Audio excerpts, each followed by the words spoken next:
Friends, मैं PP Srivastava, an advocate registered with Bar Council of Maharashtra and Goa and also at District Court, थाने।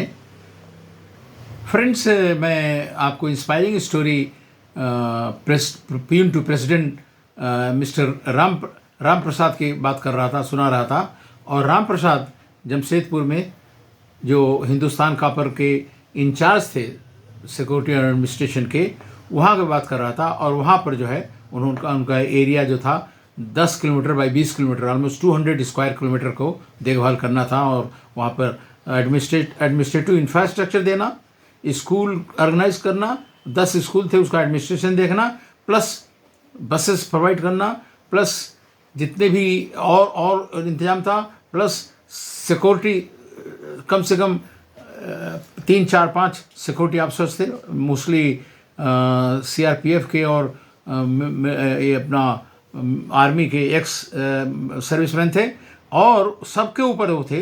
और 500 security guard थे, और most of the security guard जो थे ex serviceman थे। तो ये सब एडमिनिस्ट्रेशन देखते हुए, चलते हुए, चलाते हुए, सब कुछ करते हुए और सुरक्षा प्रोवाइड करते हुए वो कॉपर को देख रहे थे। और जैसे उन्होंने पहले भी किया ये अपना ये, उसी तरह से उन्होंने अप्लाई किया था। और बॉम्बे से कॉल आया उनका इंडियन ऑयल कॉरपोरेशन में, और वो जो है इंडियन ऑयल कॉरपोरेशन में सेलेक्ट हो गए और 1985 में ज्वाइन कर गए as a divisional manager. Divisional manager बहुत ही डिस्टर्ब एरिया था आईआर पॉइंट ऑफ व्यू से, और वहाँ लड़ाई झगड़ा बहुत चलता था यूनियन मैनेजमेंट का।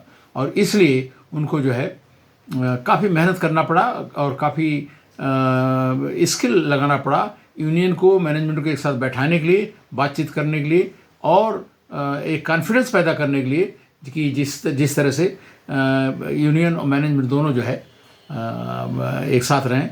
और ऐसा लिंक था इनका कि ऑल इंडिया कोई भी प्रॉब्लम होता था तो ऑल इंडिया में बूमर कर जाता था। तो बॉम्बे, दिल्ली, मद्रास, कलकत्ता 4 डिवीज़न था उस समय, और सब जगह जो है एक यूनियन में कोई प्रॉब्लम हुआ तो सब जगह इफेक्ट करता था। सब कुछ मैनेज करते हुए आगे बढ़ते रहे।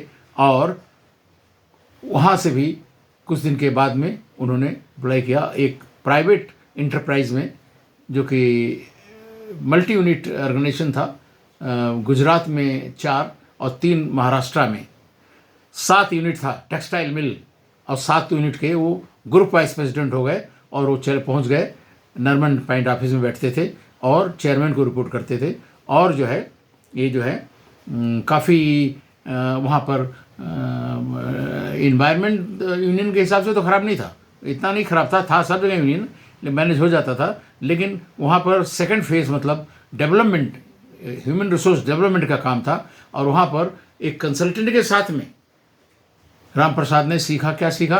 Total quality management. Total quality management सीखा, बहुत कायदे से सीखा उसको, हैं। और उनका जो एक बार ऐसे भी IIM अहमदाबाद से प्रोग्राम करके आए थे और कंसल्टेंट के साथ में बैठे टोटल क्वालिटी मैनेजमेंट, और इसलिए उन्होंने काफ़ी उसका प्रचार किया। और टोटल क्वालिटी मैनेजमेंट का सिस्टम क्या था? सिस्टम ये था कि आप पहले ट्रेनर डेवलप करो, हर मिल्स मैनेजर और डिप्टी मिल्स मैनेजर सब ट्रेनर हो गए। चल रहे से 40 ट्रेनर डेवलप करने में 1-1.5 साल गया। उस प्रोसेस से, जिस प्रोसेस से TQM का ट्रेनर डेवलप किया जाता है, और डेवलप करने के बाद में प्रोजेक्ट प्रैक्टिस करने के बाद में फिर यूनिट में ट्रेनिंग चालू होगा, स्टाफ का और वर्कर का ट्रेनिंग चालू हुआ। और धीरे धीरे करके 1-1.5 साल और लगा। सारे फोर्स जो है 5000 का स्ट्रेंथ था, 8 टेक्सटाइल मिल में, और वो जो है सब जो है ट्रेंड हो गए। और ट्रेंड होकर के फिर प्रोजेक्ट करने लगे, और काफ़ी उससे मदद मिला कंपनी को, काफ़ी पैसा बचत हुआ। जैसे एक छोटा सा एग्जांपल, अगर हम स्पिनिंग मिल में हैं, स्पिनिंग मिल में स्पिन हो रहा है, तो उसमें यान वेस्ट होता है। पहले यान कितना वेस्ट हो रहा था? 2%। अगर 100 किलो का यान यूज़ हुआ है कुछ कपड़े बनाने के लिए, तो उसमें 2 किलो वेस्ट हो जाता था।